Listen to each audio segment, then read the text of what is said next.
we're fucking multiplying here, cloning. It's against humanity. I'm just gonna harvest his organs. Creating human-animal hybrids, dangerous shit. Fucking English people, what are we gonna do next day? Still a thing, you know. Yeah. Sorted. The latency confused us. We were like, wait, the live stream started on the screen. No, what's it? You'll know me, still same OG, the Anglesist. Don't know how the fuck he got here, man. This country's so huge. Like, he never bump into anyone in the north. I happen to be in the area. Yeah.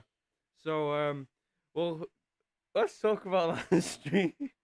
Oh, man. So, the biggest problem we've got coming to this from the Maoist angle is that, and from Marxian perspective in general, when you're looking at things from a dialectical materialist perspective, you don't do whataboutism. You don't play around with things. You don't try and sly the truth away. So you don't soften something that is imperialist and turn around and go, well, maybe it's socialist. Like, because it gives credence to people like George Galloway, who turns around and goes, ah, yes, it is both socialist and capitalist. And in the words of Tony Blair, I am third way. Always remember that. The people who openly support it and directly support it know their third way. They know their third positionist. Also, the main core of the issue is the fact that he routinely said, "Oh, well, I don't know if it can be called just capitalist. You know, yeah, it's imperialist, but well, what's this in the middle bullshit? If you are imperialist, you are a capitalist power, and there is no ifs, ands, or buts about that. That is just factually how the economic system works. Now, we can bring up examples: South China Sea, Africa, which they barely scraped upon in that discussion, and Jason did not press hard enough. They didn't talk about the Philippines. No, not at all. You know, so this year, I think it was that the election in the Philippines? I think it was this year. Might have been a bit earlier. New elected fascist who was a direct descendant of was it the fascists from the 60s or the 70s? I can't remember. Direct descendant of a previous leader of Philippines. He's an extensive fascist. You know, the first country was to congratulate him on his election. I'm drooling all over myself. Congratulate him on the election. Was China. As soon as he gets elected, China congratulates him on his election. Like how the US congratulates Israeli presidents. Fuck, man. Like, we can't be playing these fucking games. There is an answer to the question of whether China is capitalist, and the answer is yes. And we've been over this, and we shouldn't have to go over this shit again because we've done this before. We've had to go for the nuances. I've even used the Soviet Union as an example here. So the Soviet Union is quite a complicated one. When you look at the structures of neo-feudalism, which is what the Soviet Union took on post-1957, if you go down a path of petty bourgeois class supremacy within the system, and they take over with their class interest, I don't want anyone going, oh, but economically there are no petty bourgeois. Where do you think their consciousness comes from? The fact that they have money or not, or the fact that they come from a class background cemented around having that shit? What did Khrushchev first do with the Soviet Union? He organized it so that they could get in a mass amount of imported consumer goods from Eastern Europe and other nations and sell them cheap weapons. He turned it into a commodity producer, and he started importing goods that would appease the aristocracy's need for fancier and more expensive goods that aren't as utilitarian as a lot of stuff in the Soviet Union was. The Soviet Union, though, so here's the thing, it's neo-feudalist, I've said that. Now, you might think that distinctifies it from capitalism. It does not. Neo-feudalism is a form of, I guess you could say it's a form of capitalism. So feudalism and capitalism are a lot different than a lot of, like, slave society to feudalism. Slave society and feudalism, massive revolution between them. Not so much with capitalism. Yes, there was revolutions, but when you look at the system, all that happened was the bourgeoisie abused the rising proletarian struggles in feudalism, because the proletariat come to start existing in feudalism in the semi-feudal eras towards the end. And when that proletariat rose in France, The bourgeoisie took over that revolution, just how like the petty bourgeoisie tries to take over ours and puts themselves in power. They made a new capitalism is like a new era to feudalism. Socialism is not a new era to capitalism in the sense that it continues capitalism. It's a new era away from capitalism, away from it, not continuing it. So neo-feudalism is just a continuation down that bourgeois path. You look at the petty bourgeois anarchists, you look at the Soviet Union in the 60s onwards, and you'll see a consistency, large-scale commodity production, the utilization of foreign policy to export and generate capital and create an import goods economy, export export commodity system where you're constantly trying to flow capital and you're constantly integrating an assessment of empires. They have all the core functions of a capitalist system. It's just some neo feudalism, because I mean, some neo feudalism is like fascism. Fascism is neo feudal. That is straight up capitalism. No one would disagree. You've got your capitalists, you've got your private property, you've got everything. Neo feudalism in the Soviet Union is more complicated. Yes, there's no private property other than maybe small plots in farm territories, and there's no capitalist class. But the petty bourgeoisie organized and managed the society in a capitalist framework. So when we bring this back to China, and sorry for this being a long ramble, but when you bring it back to China, China is not like no capitalist, no private property. They have billionaires. Billionaires aren't just a product of capitalism. Billionaires are a product of the imperialist era of capitalism. Super profits. Absolutely. There's the term. Fucking globalization. We didn't have the amount of billionaires that we have today, even during the Cold War. Whilst there were some, the rate of inflation obviously is contributing to that, but also the factor of mass globalization and mass movement of production to the third world, which China is not a third world country and maybe wasn't ever a third world country, although that's more up for debate.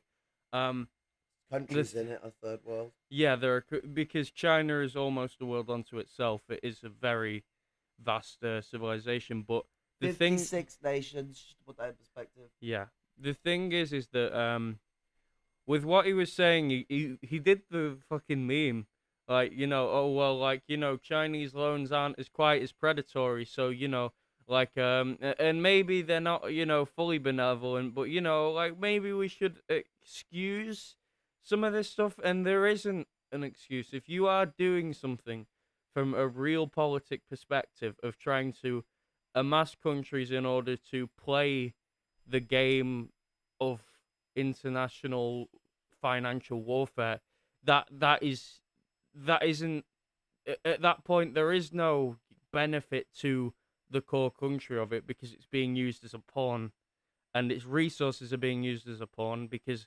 as Jason said in the video, once they default on those loans, they take land in retrospect to what was promised money-wise. So if they can't collect on the money, they collect on the land, they collect on the infrastructure that they built, and then, you know, there's even more of a direct control over it than the US would have. Now, I'm not saying that this is a better or worse thing than the US. We shouldn't be playing games. They are both empires. Period. But if you play the game, it doesn't end out quite well. So here's the thing. It's easy for me to explain why roads, infrastructure regarding travel and transport, respect and la salam lumpenkel, sayo sigo deo, comrades and brothers, what's it? La salam and so sigo deo to you, comrade and brother. Love and respect. So here's the thing with China. Education. That's the thing people always do. They always pull the education card. What China's doing that is, so if we're to look at this similarly, I don't know very good examples in the third world, although it has happened. I mean, there are education centers that imperialists have not directed to build, because we're not so direct. We give money and we just say that we want and need a profit off this. You must make profit, otherwise we will then cripple your economy. That's the IMF. China, they give money and they tell you how to use it. You are going to build roads, diamond mines, more higher labor production. Because here's the thing. Why are they building schools? Well, why did the English go from so when Britain formed, this was at the point when church education had basically died out. Like people were still getting educated by churches, but not like they were. They weren't getting taught all this philosophy and all this shit like that. They were just taught the Bible at this point, and not honestly. So the church education of the 400s to the 1500s is gone at this point. Like people weren't being taught like they were in Catholic British time, well, Catholic English times, because Britain didn't form until 1730. But um, the why did the British bring technical education in? And they called it specifically technical schools, so people can technically, and not in the sense of like technically as in kind of, I mean from a technical, from mechanical functioning with equipment, high skilled labor can exist in a low skill, like a low skill environment, a poor environment. So what they can do is they can use these African countries for more extensive, productive, and otherwise distributive means of resources and of land theft. And it basically gives them a more advanced capacity at using their empire to produce. They're trying to get a one up on the British. Think about how the British used India for industry production. Actually, that would be a good point. And this is also discounting the fact that China is a member of the IMF and also does involve itself in the IMF's practices. So despite even without its own imperialism, its involvement in the IMF would also constitute an imperialist power. It is dominant in the IMF. Besides that as well, we've had talks with Maxwell on China before. It's not like the stream didn't come up for a reason, and there is a difference between having to deal with trade with Israel because there is a globalist, hegemony, and there is there is a global market, and Israel is a massive part of that market, or as I should say, the Zionist state. It does not get to lay the claim of the Jewish nation's name. But there's no Zionism. yeah, exactly. But what I was saying is fucking in this case, it's the biggest fucking exporter of Israel. It is one of the largest trading partners of it, and there is a difference, Max, between being one of the biggest trading partners and having to trade with it because of market forces, right? This isn't opportunism, this is assisting colonialism. And those are two different charges. Yeah, opportunism works more when you're dealing with people who are attaining power. States, imperialist states, are innately opportunists from the get go. So to say, oh, it's just behaving opportunistically. Welcome to imperialism, baby. and this is the thing, like you did, like you were like, oh well, they're going down a bad road. Not that they have already arrived at there since Deng Xiaoping's reformation of the government, and we can even see it in the policy shift between Mao and Deng in the former support of the Maoist struggle in India and the complete taking away and stripping back of that. Maoists were the first people to say it. Seem to be the only people who say it. Deng Xiaoping, when we say reform the government, we mean thousands of government ministers not just lost their job, the position that they held as a representative of their people wiped out. And this was mainly affected the colonized, the non-Han regions of China. And then as soon as this started going down, so this is why we're titchy on Xinjiang. We don't like the fact that the US has made it hard to talk about it. Since the 80s, they have been abusing Xinjiang. Look at the cities where you have 70-80% Han population because they build cities in their region and populate them while they cart people over to the coasts to work in factories because they're poor and poor people are used as fucking fodder in China. They ship them around like fucking, what's it? What would be the word? They ship them around like cattle. Like cattle, that's the one. Look at what Deng did to the farms. He told them either you become capitalists and you become private owners of your farmland and you privately buy the equipment from me, or I'm just taking it. And they confiscated the mechanical farm equipment of the peasants in the West. and even a lot of peasants in the east. And so of China. So like you had this massive problem of people having to, mm, do grain production with cattle and by hand, and it ended up and hand done machines and stuff, and it ended up destroying massive amounts of crops that were crop rotations that were designed around the mechanical equipment. Yeah, and the thing is as well is that it's not just a modern thing like you're saying. I attended a speak from Mozambique, a British Muslim who was in Guantanamo Bay and wrongfully detained in Guantanamo Bay, and he met Uyghurs there. And when Guantanamo Bay opened, you may not know this, every security agency sent agents to deal with um, Muslim radicals who who were inside of Guantanamo Bay. So, the French came for the French, the Germans came for the German, and the Chinese came for the Uyghurs. And you want to know what the Uyghurs said when they were in the captivity of Americans? They said, "Alhamdulillah, thank God, I am in the hands of the Americans because they will just kill me. They won't take away my faith."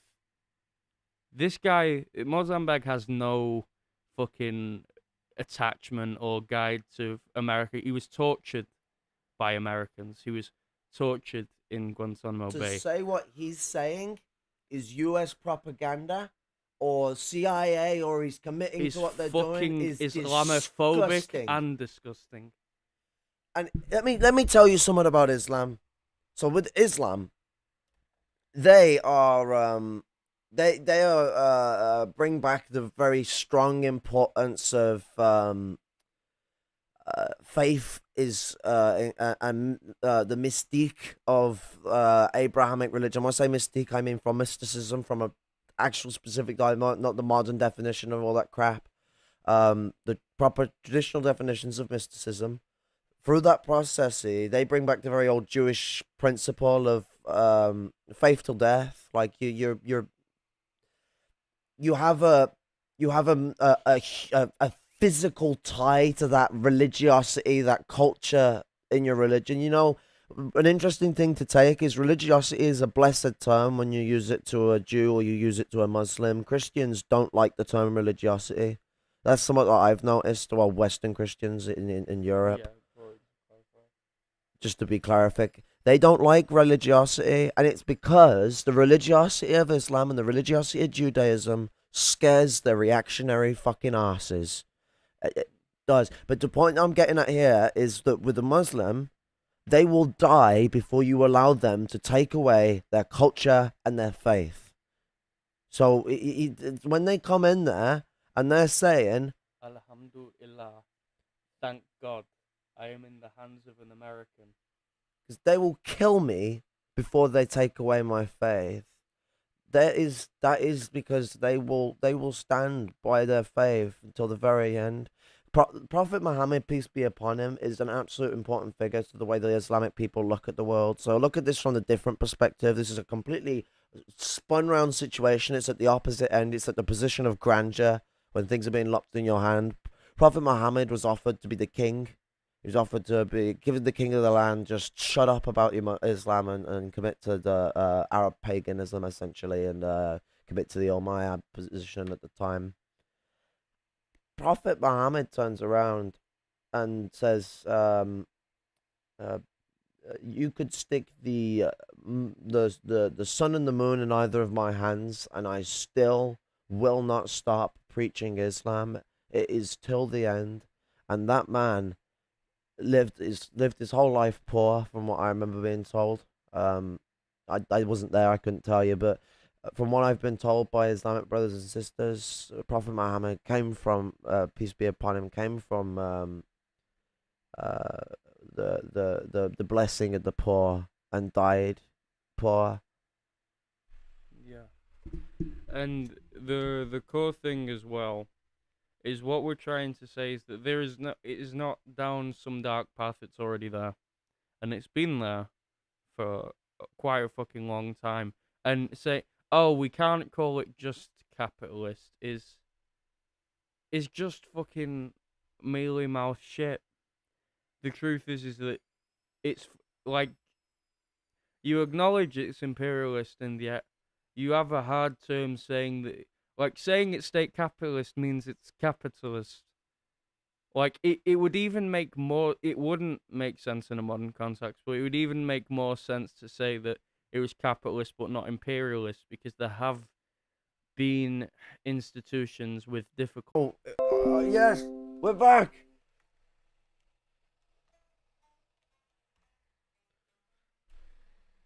Professional. Please don't disconnect again. Okay. We may have lost a viewer, but I will get to what Leftism Today did say. So religion here in the US is a joke. My major city nationally has a preacher who loves Trump, has several beach houses, spends vacations on yachts, and has 2 private jets. At the end of the day, like the biggest thing that really fucks over these European Christians is Jesus Christ himself. Christianity fucks European Christianity because as soon as you quote a rich man has less chance of going to heaven than a camel has a chance of passing through the eye of a needle, when you have literally call rich people despots and fucking dehumanizes them as people and says that the rich man can't get rich without having to oppress other people. That's where that line comes from. It comes from Christianity and the Bible, and Marxism. All of its one-liners. The most of them are Christian one-liners. You do know that when Marxists get angsty about people who are religious, I say you all. We all speak like Christians, all of us. We got no excuse for it because we come from backgrounds that are Christian. I So mean, I am still of faith, like I am a practicing Catholic. I'm some pan-Abrahamic mess. No, like I mean, yeah, no, he is like I'm the practicing Catholic, in this sort of equation, but I think the clear thing is that Maxwell, at best, was softballing, and at two was obfuscating the actual problem. And I'm not sure which one he was doing. At the end of the day, whataboutism was being performed. Maxwell was operating on a process of whataboutism because he's not answering any questions. He's just giving questions. It's like, okay, you're supposed to make a point on what it is. State what you think it is. Don't go, oh, well, maybe it's this, maybe it's that, maybe it's this, maybe it's that. You got more information than everyone, and you got the reasons why you think there's some faith to a nation that is an empire to stopping revisionism. Oh, there's people in the party, they could do it. No, that's not how hegemonic institutions of power work. And I can't remember which fucking Marxist talked about this because my head's a bit broken. But I'll tell you something that I remember, and I can't remember where it comes from. Marx and Engels era. It comes from Lenin's era, but they specifically state that a revolution doesn't have to be as smashed up to go back to capitalism as capitalism has to be to go to revolution. So when you have a revolution, they don't have to smash down every construction in your state because you have enough essences of capitalism in it that they can create out of that. Capitalism does not have enough essences of socialism in it that you could do the same. That is not, no. When you go to capitalism, that is a commitment to the capital structure that is antithetical to socialism. Socialism has a problem, and it's a problem that we've not dealt with very well, although Mao's China did it better than the Soviet Union, where there's essences of capitalism in the beginning sectors of socialism, and rather than smashing those essences of capitalism, they're either allowed to exist or expanded upon, and when they're expanded upon, they destroy the constructions made in socialism that required revolution to be produced. So with China, what China is now is in a situation where it needs a revolution. The bourgeois institutions of power have been constructed. The only way to deal with them is to destroy them. They are the base to the structure of the economic and sociological means of which Chinese society is predicated upon. And the sort of argumentation that Nax brought up in the idea that oh well, like there's got to be some good people in the party. They just need to sort of take prominence. They need to become more prevalent in the basis of it. Like there's some great people in the American institutions of power. The Squad and Bernie Sanders. Like there is people seeming benevolent don't politicians seeming benevolent is suspect at best, and it doesn't substitute for revolutionary fervor by any means. And the truth is that this is not something we'll compromise on, and this isn't a personal thing, Max. Like I'm not here to say anything personally, but like the China is an empire, it is capitalist, and you should admit it. And playing these games is one, a waste of our fucking time, and two, it's you playing around with the question because there is a yes or no answer to whether China is a capitalist imperialist power, and you don't even refute much of our argumentation in general. So like, what's the score? What's the score here? Like you can't trust individual people in a party full of millionaires and billionaires to completely reform a party that has had this process of not even bourgeoisification over the past fucking 30 years. It's a different situation. Actually, arguably, you could say since 1976. Technically, yeah. So, 50 years, nearly. Almost. It's fucking ludicrous, this position. Pop this over here, Like. Miss me cookie. Yeah. Gross. Thyroid problems. Yeah, it's not great. But there is no fucking. Oh, well, maybe no. There is a clarified position, and we have discussed this with you, and yet for some reason you always find a way to come out with your confirmation bias intact. And I mean, you know, it comes to where arguments are hard to discuss because like we can discuss the preliminaries of it being capitalist, but because the US has said they're doing murder, Holocaust, genocide, we can't talk about the cultural genocide. We can't describe Han colonialism properly. I hate using the word Han chauvinism. I know that back in the day, when they said the Great Han and the Great Russian chauvinism, they're on about colonialism. But Yeah. people now, I feel, use that term to soften the fact it's colonialism. Oh no, it's just chauvinism in the sense of like social chauvinism, not colonial chauvinism. Like the great Anglo chauvinism of the world. Like Manifest Destiny. Absolutely. And, I think we've addressed the arguments to a decent degree, and you want to take me about the place. Yeah, so, like, the leaving point I'd leave this on with you. Look at the world today. Look at only the imperialist nations. So, China, Britain, America, France, and Germany are tied to the hip. Spain kind of drags along behind with them as well, tied to the EU as well. So the EU and Russia. Look at these nations.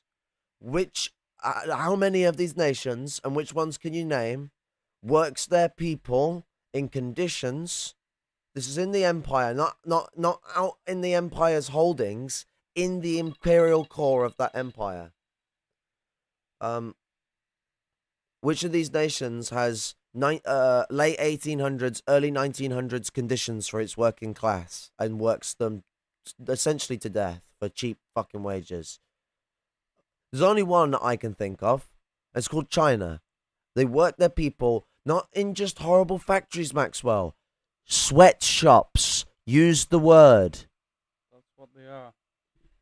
And the thing is, we have too much respect for MRN and respect for you to let you get away with this shit, and the respect for the people who watch us, because we can't fucking play these word salad games. It makes us look like fucking dipshits, and not even just that. You know that we have sources to back this up, and you know that we are correct in the situation, uh, but obviously being anti-sectarian, whatever that means, We'll be dealing with is seems more fascist important. imperialists. Yeah, like you, like fuck, like that. You came off very poorly on that stream, and you put Chinese apology is the best word for it, because you just it's it's not even like Ho Chi Minh being in the middle of like the Sino-Soviet split. It's it's like Hoja. It's like late Hoja.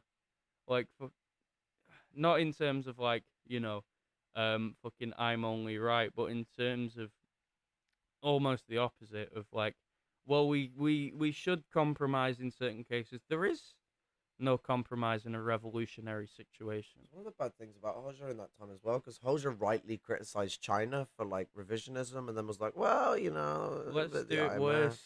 Let's do it fucking worse.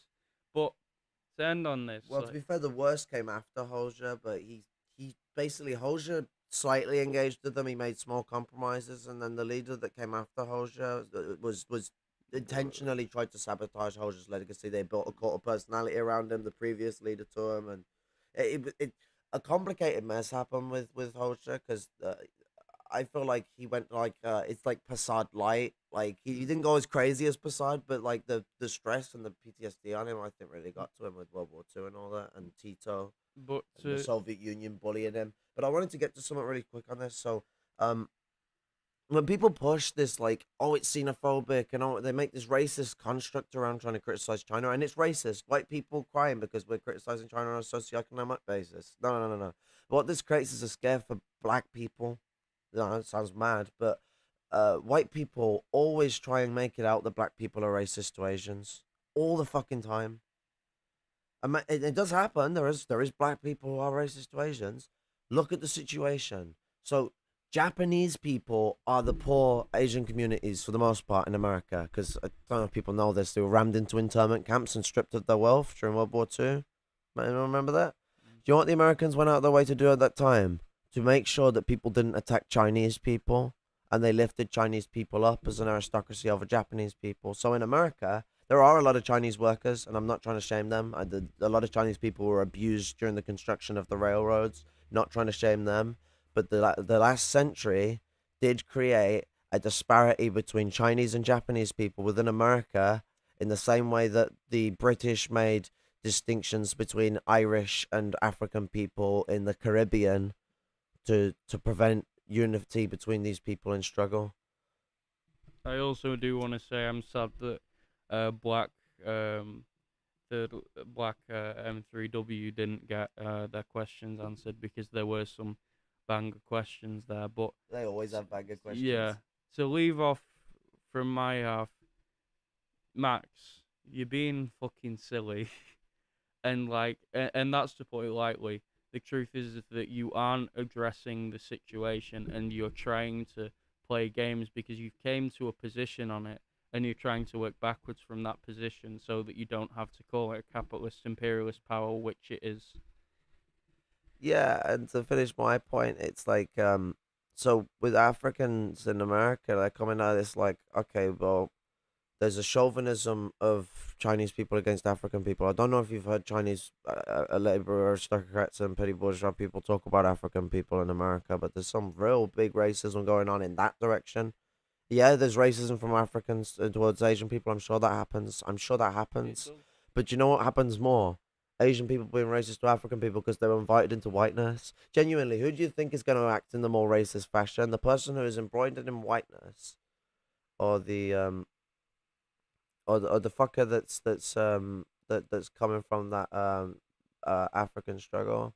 And so like we got to look at it like this.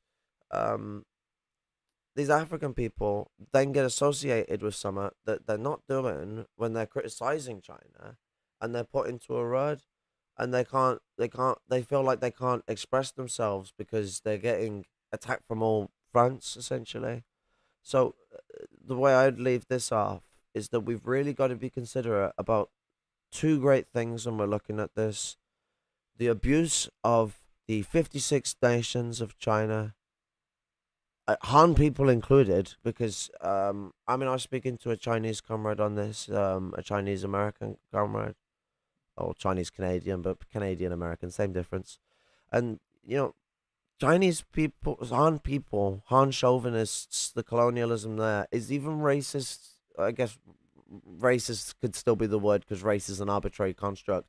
To Han people who are dark skinned because they live, like, let's say, for example, if you live near somewhere like the Gobi Desert, you are going to be dark skinned. It's melanin is just the development of like the body, not even the development, it's something that the body has. And if you live in an area like that long enough and have enough kids in an area like that long enough, eventually you will have kids that will start to darken up because melanin is just your skin tinting so the sun doesn't fucking burn you alive. That's it. That's all it is. Like, not big, scary, woohoo, fucking crazy black man magic. It's just, it's just sun protection. So Crazy black. I'm sorry, but that is actually how white people try and look at this shit, or they think it makes them like physically stronger but mentally weaker, and that's Fucking eugenics. Voodoo Voodoo Tantarini, fucking shit. Santeria. It's the Sabian magic is gonna get you. But listen to this. The 56 nations of China that are oppressed, and secondly, the people in Africa. The people in Africa are constantly being silenced by white people that want to cry because they point out that China is just as bad as the West, and not slightly less. I don't give a shit what you say. Not only are they part of the IMF, they're part of the British as well, the World Bank. Because yeah, that's a point I wanted to make really quickly as well. Forgot to make it earlier. Imperialism. IMF is not the only one, and they never were. The World Bank, the British, have been competing with the IMF since the IMF's founding. John Maynard Keynes, what? Exactly. And they have not been united. The World Bank and the IMF are competing organizations. Yeah. China is now another competition. The EU has their own thing, and I don't even know what the name of it is, but the EU has their own thing that's not the IMF. Yeah. France, that's what it is. And all I want to say is there is no compromise. Red salute. Yep, there is no compromise. We must stand behind the oppressed peoples of the world, the lumpen proletariat of the world. With the lumpen proletarian struggle, it's key to all of the goal. Franz Fanon's analysis was of the third world. Mao analyzed that the People's Liberation Army was loaded with lumpen proletarians from the get-go and spent most of its early years, early decade, being lumpen proletarian. I forgot to pluralize the word decades. I can't speak properly. Lumpen proletarian masses from disenfranchised peasants and proletarian groups. There is some element of people who consider themselves Marxists, socialists, and communists who seem to have the need to believe that China is genuinely on the right path. But that's the question: is they consider themselves, but are they actually? That's the question that always bugs me, because how can you support an imperial power like this? And there we go. He didn't even go into how China is apparently socialist. He just claimed it was, and then admitted a bunch of aspects of China that is undeniably capitalist. He actually tried to turn around towards the end and say that, like, yeah, it has these structures that are capitalist, but it's still imperialist. It's like, quote, you can export capitalism without it being imperialism, end quote. Midwestern Marx, idiot Pat Sark. You cannot. Export of capital is the definitive of imperialism. Read Imperialism, the whole book, is what I always you should tell people. But you know what? Tell people to just read chapter 4, Export of Capital. Just tell them to read that. Anyone who tells you, oh, it doesn't meet up with the 5 planks of imperialism should be beaten with a 2x4 plank of fucking anti-imperialism. I leave that with you, comrades, brothers, and sisters. Oh, wait. Uh, Hoja had a good quote. Let me try and find it. It applies to both this situation with China and Russia, Ukraine companies. Okay, and after that quote, I'll give you all a good old red salute and we'll be off because we got to explore Arlington.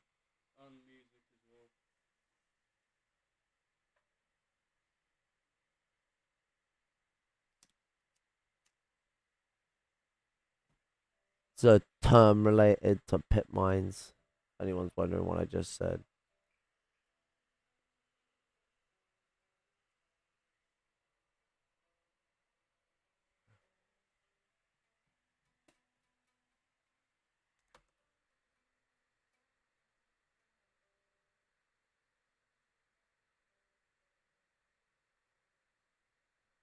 You could technically, because of the way that this is linked up on the industrial areas, you could technically classify this place as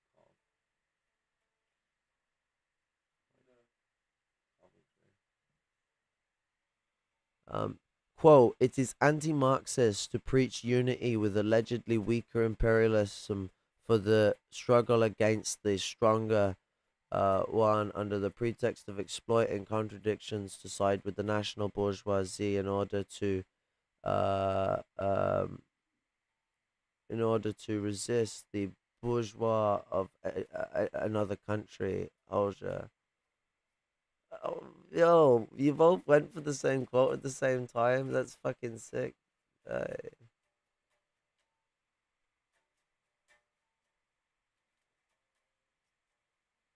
so yeah, no, Hoja. This is what I mean. Hoja is a tragedy because like the guy had so many good points as well. But like you say, he got caught in a "I'm always right" mentality a lot of times. But his criticisms of Mao were crass and a bit disgraceful. But there was some criticisms that were correct as well within that. As so, it's kind of terrible because there was some good criticisms of Mao in his positions, but then I always feel like it was a Eurocentric thing that got up with Hoxha in that his issues with Mao. His criticisms of Deng were so fucking good. Like I love listening to Hoxha talk about Deng because when he talks about Deng, he talks about Deng like any good Marxist would, any good anti-revisionist would. I'm sorry, I repeat the part of the quote twice, but you get the idea. Yeah, no, it's good stuff, but this is the process of the way these things function. We've got to be anti-imperialism. Period. There is no middle ground on principle. Those who take a middle ground on principle have compromised on their principles and are taking the lesser action. They are committing to the worst of that engagement. There is no middle ground on principle. If you take the middle ground, you go for the you will go against the principle, which means what are you supporting? If you try and take a middle ground in imperialism, you support imperialism. I don't care if that sounds a bit too extensive. To be a third worldist, you do have to be a Maoist, so we are a bit edgy. But at the end of the day, you must be anti-imperialism or you are not truly anti-imperialist. If you're not anti-all imperialist, you're not an anti-imperialist. You are a alt-imperialist. Red salute, brothers and sisters. Stand behind the lumpen prole and the proletarian struggle for the fucking freedom of all. Anti-colonialism is the process forward. Respect, brothers and sisters.